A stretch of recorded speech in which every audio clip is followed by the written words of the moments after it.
So I know many of you are drinking Rooibos tea in the hopes to look 5 or even 10 years younger.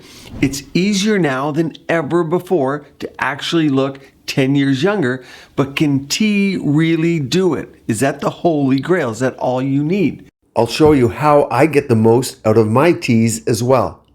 Now check this out. This is from the EXACT study we're going to be looking at today.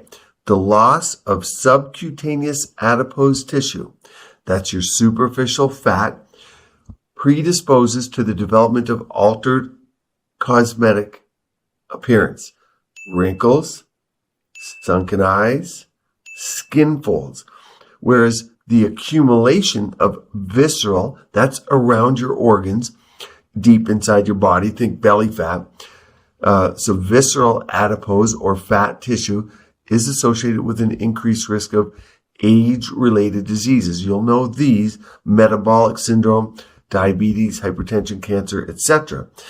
And if you look down here, recent studies have demonstrated that pre-adipocytes lose their ability to replicate and differentiate during aging. And the factors which are likely to contribute include mitochondrial dysfunction.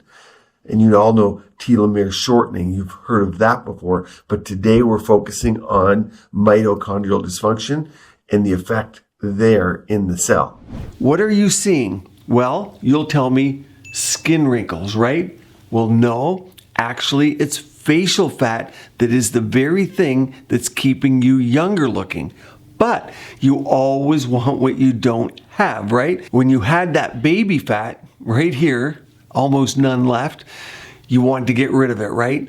And then now that you don't have it, you're like, well, I want a little fat back. At one point, maybe you wanted that chiseled look and chiseled jawline. It's exactly why buccal fat removal was a thing with the celebrities at 22, but then by 30, they looked 40, and then they wanted the fat back. So how can you restore it and get your youthful fat easily and expensively back? Maybe just with a tea? This research I'm sharing today is important because loss of facial fat contributes significantly to aging. Yet when is the last time your dermatologist, esthetician, or injector discussed your fat and the health of it? You heard what I said, the health of your fat. And the fillers and Botox do nothing for fat pads. For adipose fat to be healthy, it needs to be able to regenerate itself. We know PRF and PRP, as you know, that's more popular than PRF. PRF is more effective, but PRP is more ubiquitous. We know that those and microneedling those help with your fat pad. We also know that HIFU, Ulthera, radiofrequency can kill healthy fat.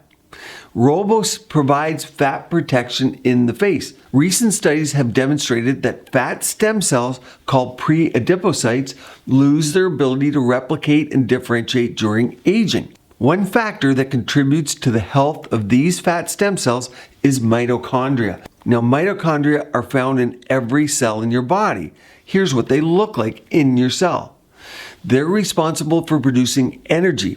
So think of them as the powerhouse or the power plant of your cells, and in turn your body, but definitely your fat cells. But they are also the main source of intracellular free radicals. So it's perhaps not surprising that they are implicated in the process of aging and disease. Rooibos is well known for its antioxidant capacity, but studies show that Rooibos can protect and repair these fat stem cells. That's the connection that we're looking for and trying to make. Researchers at the Nelson Mandela Institute have discovered a unique property of Rooibos that could potentially help protect subcutaneous fat. There's deep in their superficial fat. We're talking about the subcutaneous, just underneath the skin. The study looked at the effect of Rooibos tea on preserving fat cells and suggested that Rooibos can protect and repair fat cells. In the study, treating aged fat cells with Rooibos helped restore healthy cell functioning, and the rate of growth and reproduction improved and cell energy levels restored. Now, key to note here, this was an in vitro study. Vitro comes from a Latin meaning glass. So It wasn't in a body, it was outside of the body. That's the best way to think of it. Done in laboratory controlled conditions using, however, human cells. This means that it is not a clinical trial where we take a human, give a product, measure the outcome, and we have real life conditions. That being said, in vitro studies are indeed the cutting edge of science and provide the vital information to then say, let's go on to a human trial where we can make sure it does in fact work in people. The issue is with these trials, where does the money come from? So many great treatments are never studied. Big Pharma has no interest, and that's why you don't see the studies done.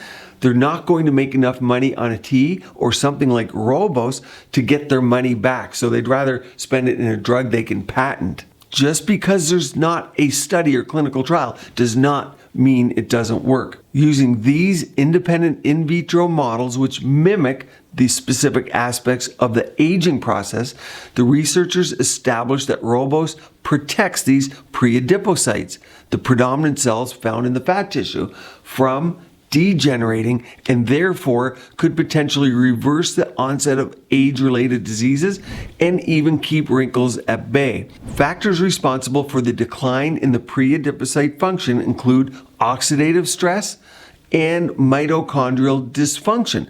The study then further supported that Rooibos has the ability to partially restore the function of the aged cells, and that both fermented and green Rooibos, both types, can protect cells from severe oxidative stress, which firmly establishes that Rooibos has an anti-aging proponent. Their work then suggests that the anti-aging effects of this Rooibos can be ascribed to more than its well-known antioxidant effect, and is an important finding. So it seems to act directly towards the fat cells. They go on to say the discovery opens the door for ways in which Rooibos could prevent or at least delay the detrimental effects of aging, and holds profound implications for the industry. So what's the practical application here?